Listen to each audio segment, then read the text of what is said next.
Hello दोस्तों, कैसे हैं आप लोग? आशा करते हैं आप लोग सब ठीक होंगे और बिहार सचिवालय सहायक परीक्षा में पूरी तरह से व्यस्त होंगे। Bihar SSC inter level exam 2024 के लिए हम लोग ने प्रैक्टिस सेट करना शुरू किया था, जिसका आज ये दूसरा प्रैक्टिस सेट है, जिसे हमने प्रीवियस ईयर क्वेश्चन जो कि एग्ज़ाम हुआ था 10/12/2018 को, उससे लिया है, जिसमें हम आज 55 क्वेश्चन कवर करेंगे। जो जीके जीएस के प्रश्न हैं उनको कवर करेंगे। ये सिलेक्शन के दृष्टिकोण से काफ़ी इम्पोर्टेंट है, तो मेरा आग्रह है कि आप वीडियो को पूरा देखें और कोशिश करें कि पहले आप उनका आंसर खुद से करें और उसके बाद आप मिलान कर सकते हैं, मिला सकते हैं कि आपके कितने सही हुए, कितने गलत हुए। उसके हिसाब से आप अपने एग्ज़ाम के प्रिपरेशन का अंदाज़ा लगा सकते हैं। तो चलिए शुरू करते हैं।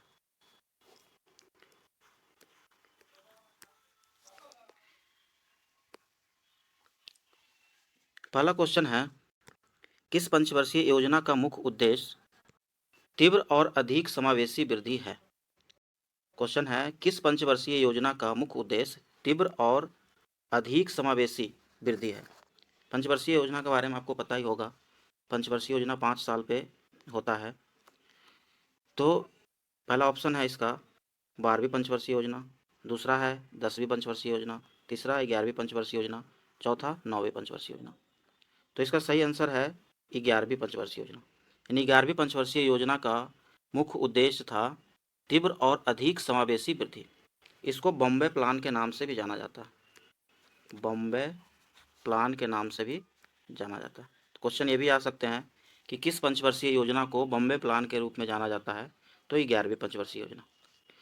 चलिए नेक्स्ट क्वेश्चन पे आते हैं। क्वेश्चन नंबर 2 है, भारत में किस राज्य की साक्षरता दर न्यूनतम है? बिहार में किस राज्य की साक्षरता दर न्यूनतम है? पहला ऑप्शन है बिहार, दूसरा झारखंड, तीसरा राजस्थान, चौथा मध्य प्रदेश। तो इसका सही आंसर है बिहार, जहां बिहार की साक्षरता दर 63.8% है। कुल भारत की साक्षरता दर कितनी है? तो 74.4%। 74.4%, यानी भारत की साक्षरता दर 74.4% और बिहार की साक्षरता दर 63.8%। क्वेश्चन है तीसरा नंबर, किस राज्य में हीराकुंड बांध अवस्थित है? किस राज्य में हीराकुंड बांध अवस्थित है? तो हीराकुंड बांध अवस्थित है महानदी पर है और ये है उड़ीसा में। महानदी पे किस राज्य में?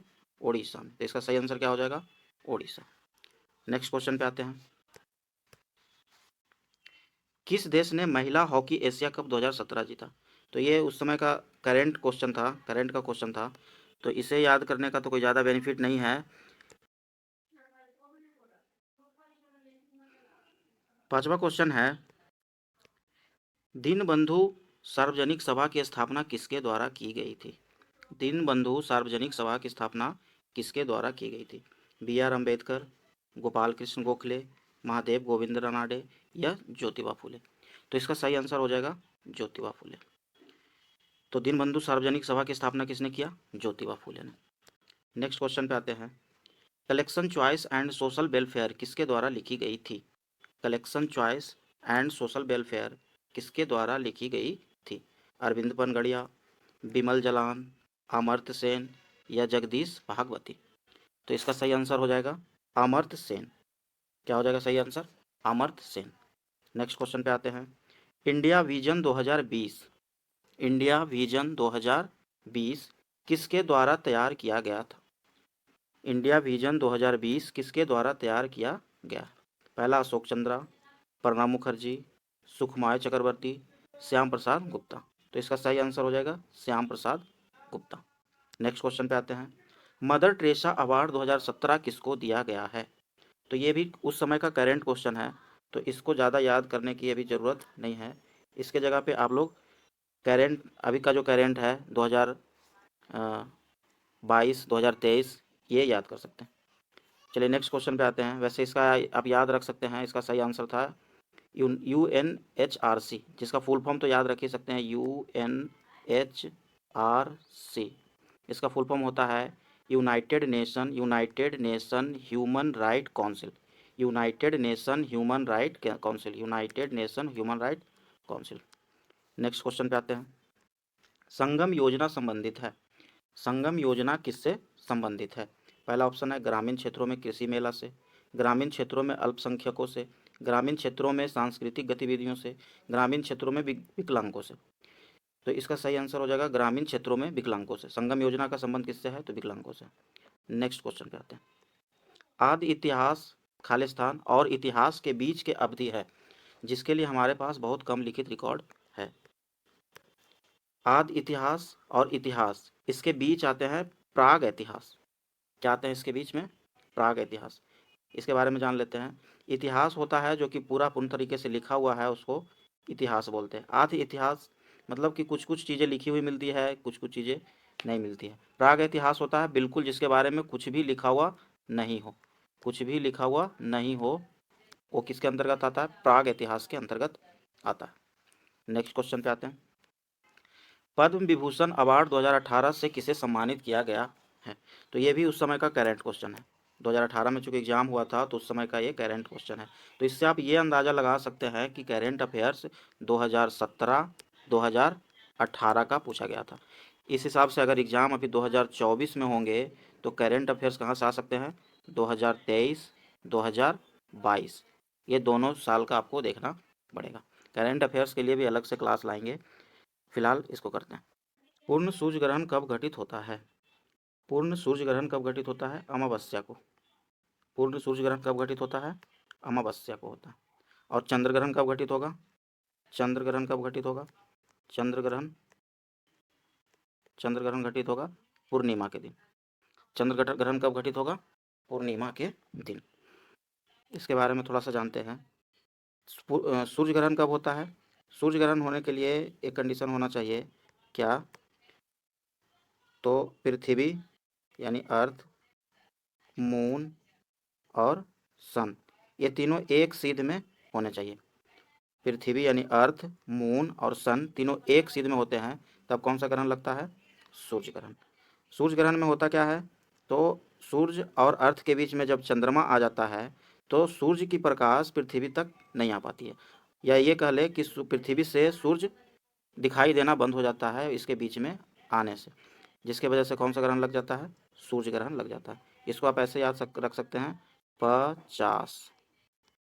50 यानी कि पृथ्वी, चंद्रमा और सूर्य ये तीनों एक सिद्ध में होंगे। इसके विपरीत चंद्र ग्रहण कब होता है?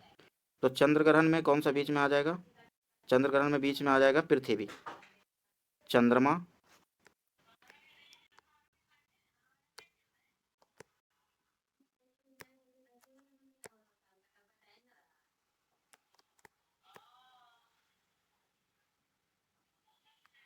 चंद्र ग्रहण में क्या होता है? तो पृथ्वी बीच में आ जाती है, सूर्य, पृथ्वी और चंद्रमा। अब पृथ्वी बीच में आने से क्या होता है? पृथ्वी से सूर्य का प्रकाश रुक करके चंद्रमा को पूरा पूरा ढक लेती है। तो इसके वजह से ये क्या क्या हो जाता है? चंद्रमा पर जो सूर्य की प्रकाश पृथ्वी की वजह से नहीं पड़ पाती है, इसको क्या बोलते हैं? चंद्र ग्रहण। और ये कब होता है? पूर्णिमा के दिन होता है। यानी पूर्णिमा के दिन वैसे पूरा चांद दिखाई देता है, पूर्णिमा के दिन पूरा चांद दिखाई देता है, लेकिन जब ये चंद्र ग्रहण होगा तो चंद्रमा दिखाई नहीं देता है, इसलिए इसको क्या बोलते हैं? चंद्र ग्रहण बोलते हैं। नेक्स्ट क्वेश्चन पे आते हैं।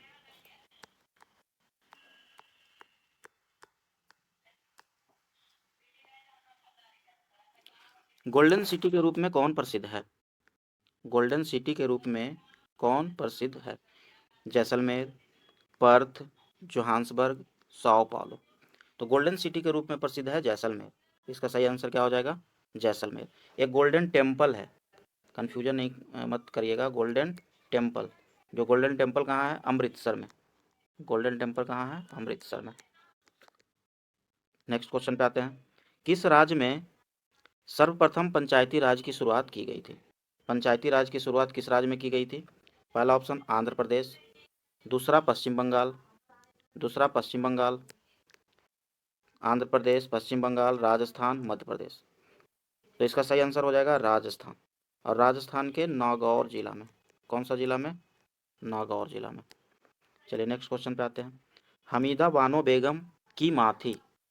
क्वेश्चन ध्यान से पढ़िएगा, कई बार गलती हो जाता है। यहाँ पे पूछा जा रहा है कि हमीदा बानो बेगम की माँ थी, यानी किसकी माँ थी। तो इसका सही आंसर हो जाएगा सम्राट अकबर की।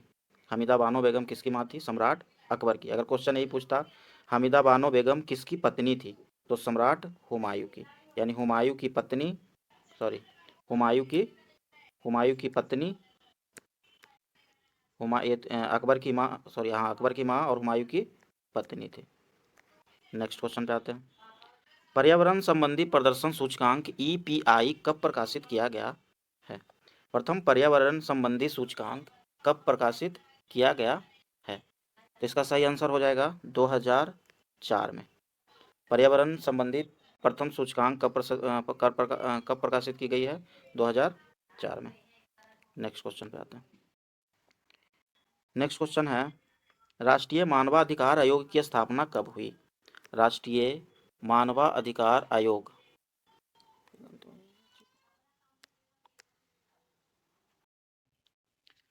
प्रथम पर्यावरण संबंधी सूचकांक ईपीआई कब प्रकाशित किया गया?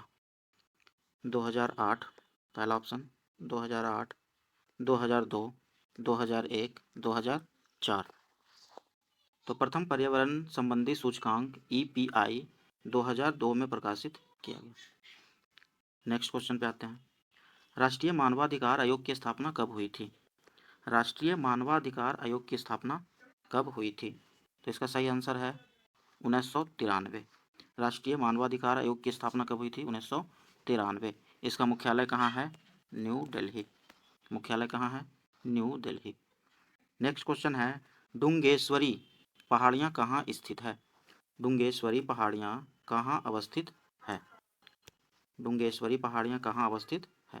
पहला ऑप्शन कर्नाटक, महाराष्ट्र, बिहार, गोवा। तो इसका सही आंसर है बिहार के गया जिला में। कहाँ स्थित है डुंगेश्वरी पहाड़ियाँ? बिहार के गया जिला में। नेक्स्ट क्वेश्चन पे आते हैं। राष्ट्रीय खिलाफत स्वराज पार्टी की स्थापना की गई। राष्ट्रीय खिलाफत स्वराज पार्टी की स्थापना की गई। पहला ऑप्शन 1919 में, एक हटा दीजिए, 1919 में, दूसरा 1920, 1933 और 1923। तो इसका सही आंसर है 1923। 1 जनवरी 1923 को राष्ट्रीय खिलाफत स्वराज पार्टी की स्थापना की गई। इसके संस्थापक कौन कौन थे? तो इसके संस्थापक थे CR दास, चितरंजन दास और मोतीलाल नेहरू। मोतीलाल नेहरू।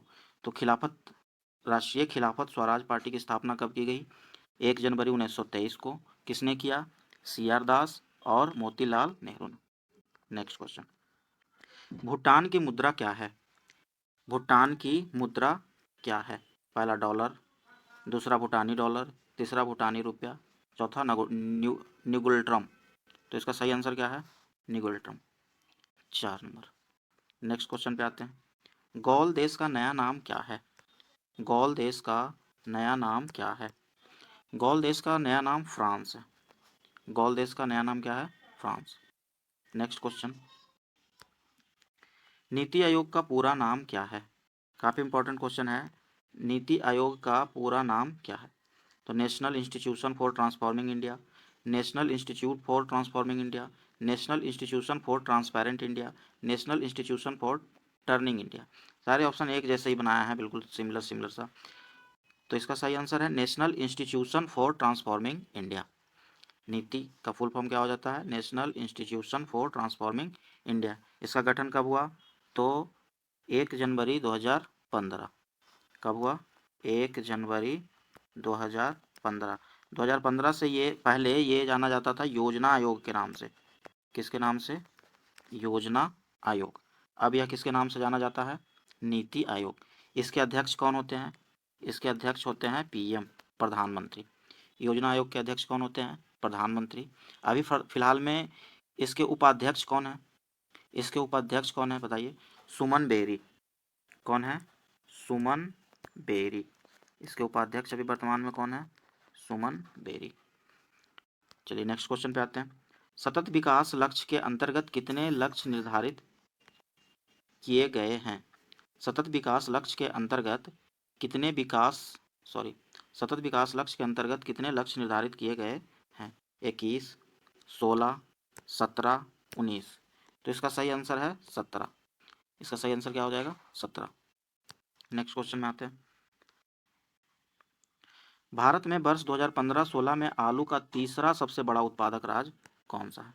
आलू का पहला दूसरा ना पूछ करके तीसरा सबसे बड़ा उत्पादक राज्य पूछा है, क्योंकि तीसरा नंबर पे आता है बिहार, और ये बिहार का एग्जाम है, इसलिए ये तीसरा सबसे बड़ा उत्पादक राज्य पूछ दिया है। तो इसके पहले दूसरा भी जान लेते हैं। तो पहला सबसे बड़ा उत्पादक राज्य उत्तर प्रदेश, दूसरा पश्चिम बंगाल और तीसरा बिहार है।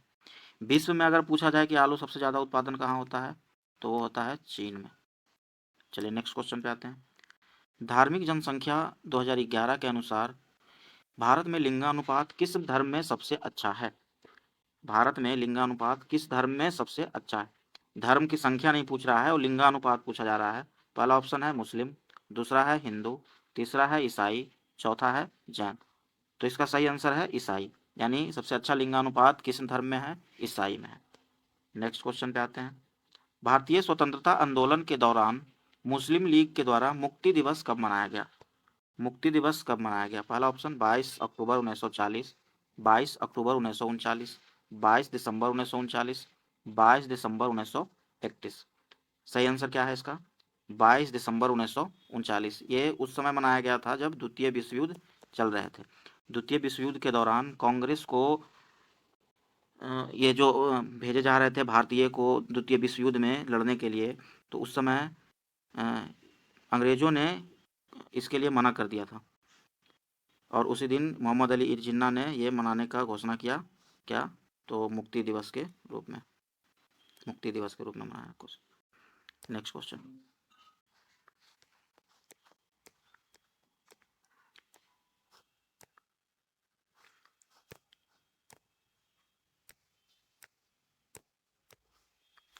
किस देश ने डेविस कप 2017 जीता? ये भी उस समय का करेंट का क्वेश्चन है, 2017 का। किस देश ने डेविस कप 2017 जीता? पहला ऑप्शन है फ्रांस, दूसरा ऑप्शन है बेल्जियम, तीसरा ऑप्शन है अर्जेंटीना, चौथा ऑस्ट्रेलिया।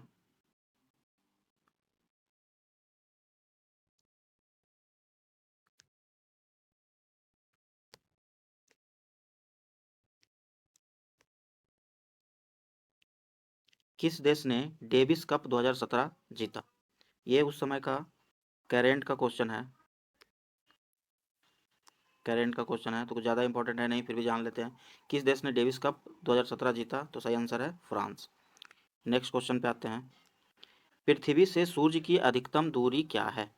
पृथ्वी से सूर्य की अधिकतम दूरी क्या है? 147.2 million kilometre, 152.1 million kilometre, 152.4 million kilometre, 167.1 million kilometre. तो इसका सही आंसर क्या हो जाएगा? B number option, 152.1 million kilometre. अधिकतम दूरी और न्यूनतम दूरी ये दो नाम से जाने जाते हैं। एक होता है अपसौर, अपसौर, और दूसरा होता है उपसौर। ये याद रखेंगे, पूछा जाता है क्वेश्चन कि अपसौर किस तिथि को कहा जाता है? तो अपसौर होता है जब सूर्य और पृथ्वी के बीच की दूरी अधिकतम हो, उसको बोलते हैं अपसौर। और ये कब होता है? ये होता है 4 जुलाई को। कब होता है ये? 4 जुलाई को। उपसौर होता है जब सूर्य और पृथ्वी के बीच की दूरी सबसे न्यूनतम हो, उसको बोलते हैं उपसौर। और ये कब होता है? 3 जनवरी को। ये कब होता है? 3 जनवरी को। चलिए नेक्स्ट क्वेश्चन पे आते हैं। डिम्बी लोअर हाइड्रो इलेक्ट्रिक प्रोजेक्ट कहाँ अवस्थित है? डिम्बी लोअर हाइड्रो इलेक्ट्रिक प्रोजेक्ट कहाँ स्थित है? पहला ऑप्शन मिजोरम, दूसरा त्रिपुरा, तीसरा अरुणाचल प्रदेश, चौथा तेलंगाना। इसका सही आंसर हो जाएगा अरुणाचल प्रदेश। नेक्स्ट क्वेश्चन पे आते हैं। ब्रिटिश भारत में बिहार राज्य के प्रथम प्रधानमंत्री कौन थे? ब्रिटिश भारत में बिहार राज्य के प्रथम प्रधानमंत्री कौन थे? उस समय राज्य में भी प्रधानमंत्री हुआ करते थे। पहला ऑप्शन है मोहम्मद यूनिस, दूसरा माधव श्री हरे आन्ने, जगन्नाथ कौशल, जाकिर हुसैन। तो इसका सही आंसर है मोहम्मद यूनुस। नेक्स्ट क्वेश्चन पे आते हैं। खरिया जनजाति मुख्यतः निवास करती है। खरिया जनजाति मुख्यतः निवास करती है छत्तीसगढ़, झारखंड, राजस्थान, बिहार। तो सही आंसर इसका क्या हो जाएगा? झारखंड। सही आंसर क्या हो जाएगा? झारखंड। नेक्स्ट क्वेश्चन पे आते हैं। भारतीय संविधान की 11वीं अनुसूची के अंतर्गत पंचायत के 29 कार्यों का संबंध किस अनुच्छेद से है? अनुच्छेद 243 के एक, अनुच्छेद 263 के, अनुच्छेद 263 के ई, अनुच्छेद 243 के जी। तो इसका सही आंसर हो जाएगा अनुच्छेद 243 का जी। इसमें कितने कार्य का वर्णन है ये भी आते हैं। 11वीं अनुसूची में कितने कार्यों का वर्णन है? तो 29 कार्यों का वर्णन है। और ये किस अनुच्छेद में आता है? एक तो 243 के जी। नेक्स्ट क्वेश्चन पे आते हैं। गणमान्य भारत विद्य पुरस्कार 2017 किसने जीता? ये भी उस समय का करेंट अफेयर्स ही है। तो क्या क्या ऑप्शन है? Yashpal Singh, Yu Long Yu, Henrik Henrik Freiherr, स्टिनटेन क्रोन, हिरोशी मरुई। इसका सही आंसर है D, Hiroshi Marui. Next question पे आते हैं। इनमें से कौन सा ग्रह सबसे अधिक अधिक घनत्व वाला है? इसमें से कौन सा ग्रह सबसे अधिक घनत्व वाला है? बृहस्पति, पृथ्वी, बुध, शनि। इसका सही आंसर हो जाएगा पृथ्वी, जिसका घनत्व कितना होता है? लगभग 5.5 5.5 ग्राम पर सेंटीमीटर क्यूब। ये होता है पृथ्वी का घनत्व। सबसे कम घनत्व वाला ग्रह कौन सा है? तो वह है शनि। सबसे कम घनत्व वाला ग्रह कौन सा है? शनि। नेक्स्ट क्वेश्चन पे आते हैं। मत्स्य से संबंधित जॉर्ज बैंक कहाँ अवस्थित है? मत्स्य से संबंधित जॉर्ज बैंक कहाँ अवस्थित है? पहला ऑप्शन उत्तरी सागर, दूसरा न्यूफाउंडलैंड, तीसरा नोवा स्कोटिया, चौथा हडसन की खाड़ी। तो इसका सही आंसर है नोवा स्कोटिया। नेक्स्ट क्वेश्चन पे आते हैं। विश्व व्यापार संगठन का मुख्यालय कहाँ अवस्थित है? विश्व व्यापार संगठन का मुख्यालय WTO इसको बोलते हैं, वर्ल्ड ट्रेड ऑर्गेनाइजेशन। इसका मुख्यालय कहाँ है? जेनेवा में। नेक्स्ट क्वेश्चन पे आते हैं। बिहार में भारत छोड़ो आंदोलन के दौरान किस जिला को अपराधी जिला घोषित किया गया था? पहला सारण, दूसरा गया, तीसरा नवादा, चौथा भोजपुर। सही आंसर है इसका सारण। सारण जिला को अपराधी जिला घोषित किया गया था। नेक्स्ट क्वेश्चन है। बिहार में स्वदेशी आंदोलन के दौरान राखी बंधन दिवस कहाँ मनाया गया था? पहला ऑप्शन है सारण, दूसरा ऑप्शन है मुंगेर, तीसरा पटना, चौथा दरभंगा। तो इसका सही आंसर क्या हो जाएगा? दरभंगा। दरभंगा में राखी बंधन दिवस मनाया गया था। वहीं रक्षाबंधन दिवस मनाया गया था पश्चिम बंगाल में। नेक्स्ट क्वेश्चन पे आते हैं। सूरिनसर मानसर झील निम्न में से किस राज्य में अवस्थित है? सूरिनसर मानसर झील हिमाचल प्रदेश, जम्मू कश्मीर, उत्तराखंड, असम। सही आंसर हो जाएगा जम्मू कश्मीर। नेक्स्ट क्वेश्चन पे आते हैं। पुनातसंगच्छू हाइड्रो प्रोजेक्ट कहाँ अवस्थित है? पहला ऑप्शन तिब्बत, दूसरा नेपाल, तीसरा श्रीलंका, चौथा भूटान। तो इसका सही आंसर हो जाएगा भूटान। नेक्स्ट क्वेश्चन है। धन विधेयक की परिभाषा का प्रावधान संविधान के किस अनुच्छेद में किया गया है? पहला ऑप्शन 117, अनुच्छेद 110, अनुच्छेद 109, अनुच्छेद 118।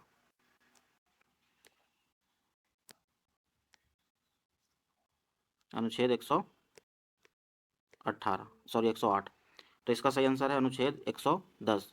धन विधेयक का वर्णन किस में? अनुच्छेद 110 में। नेक्स्ट क्वेश्चन पे आते हैं।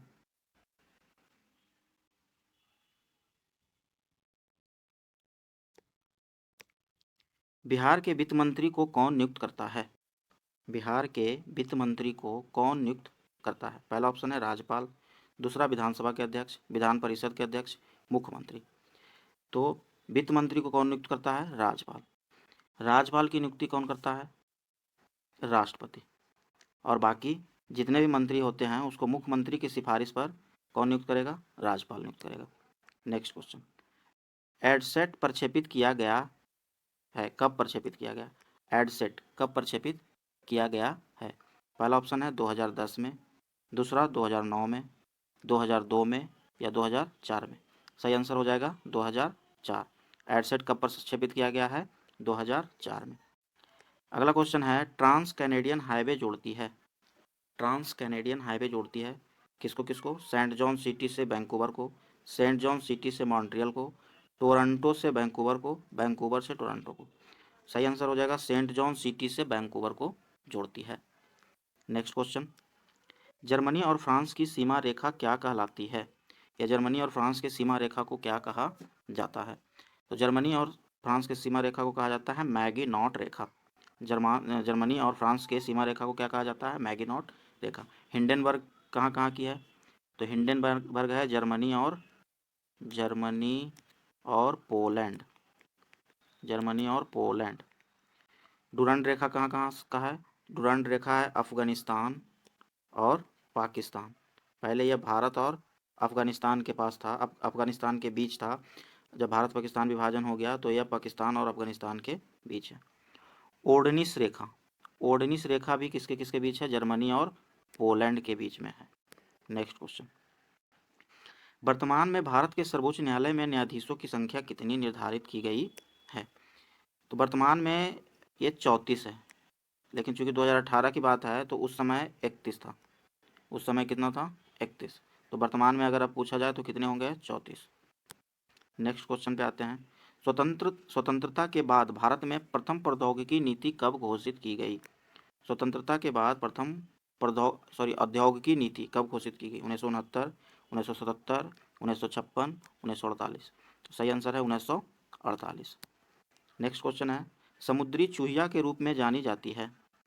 ऑक्टोपस, पहला ऑप्शन है ऑक्टोपस, दूसरा डेरिस, योलिस, काइटिन। सही आंसर है इसका काइटिन।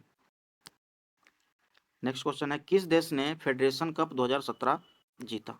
किस देश ने फेडरेशन कप 2017 जीता? यह भी 2017 का करेंट अफेयर्स है। तो इसका सही आंसर है संयुक्त राज्य अमेरिका। सही आंसर क्या है? संयुक्त राज्य अमेरिका। नेक्स्ट क्वेश्चन है, भारत में कृष्ण क्रांति किस क्षेत्र से संबंधित है? सबको पता होगा है कौन सा है इसका सही आंसर? पेट्रोलियम।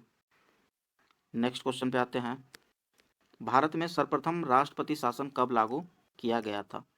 सबसे पहला राष्ट्रपति शासन लागू किया गया था 1968 में। ये सबसे लंबा राष्ट्रपति शासन था जो मार्च 1968 में लागू किया गया था। नेक्स्ट क्वेश्चन है, उपभोक्ता मूल्य सूचकांक किस वर्ष शुरू किया गया था? उपभोक्ता मूल्य सूचकांक किस वर्ष शुरू किया गया था? मार्च 2014, नवंबर 2010, फरवरी 2012, नवंबर 2009। तो सही आंसर है फरवरी 2012। नेक्स्ट क्वेश्चन है, ओमान की राजधानी है? राजधानी से क्वेश्चन एक आध आते ही हैं, तो राजधानी आप लोग बिल्कुल रट लें। तो क्वेश्चन है, ओमान की राजधानी कहाँ है? औध, मस्कट, दोहा, याना। सही आंसर है मस्कट। नेक्स्ट क्वेश्चन है, भारत में क्रांतिकारी आंदोलन कहाँ से शुरू हुआ था? भारत में क्रांतिकारी आंदोलन कहाँ से शुरू हुआ था? गुजरात, बिहार, पंजाब, महाराष्ट्र। तो सही आंसर है महाराष्ट्र से। नेक्स्ट क्वेश्चन है, कौन एशिया गेम चेंजर अवार्ड 2017 जीता? ये भी करंट का क्वेश्चन है। इसका सही आंसर है देव पटेल। तो इस तरह से दोस्तों हम लोग ने इसमें 55 क्वेश्चन कवर किए हैं। आगे विज्ञान और गणित के क्वेश्चन को हम एक वीडियो में कवर करेंगे। मैथ का बिल्कुल फुल सॉल्यूशन करेंगे बढ़िया से, शॉर्टकट तरीके से, जिसको आप आसानी से सीख सकते हैं। तो विज्ञान और गणित के लिए हम अलग से एक वीडियो लेके आएंगे। तब तक के लिए बने रहें। थैंक यू, धन्यवाद।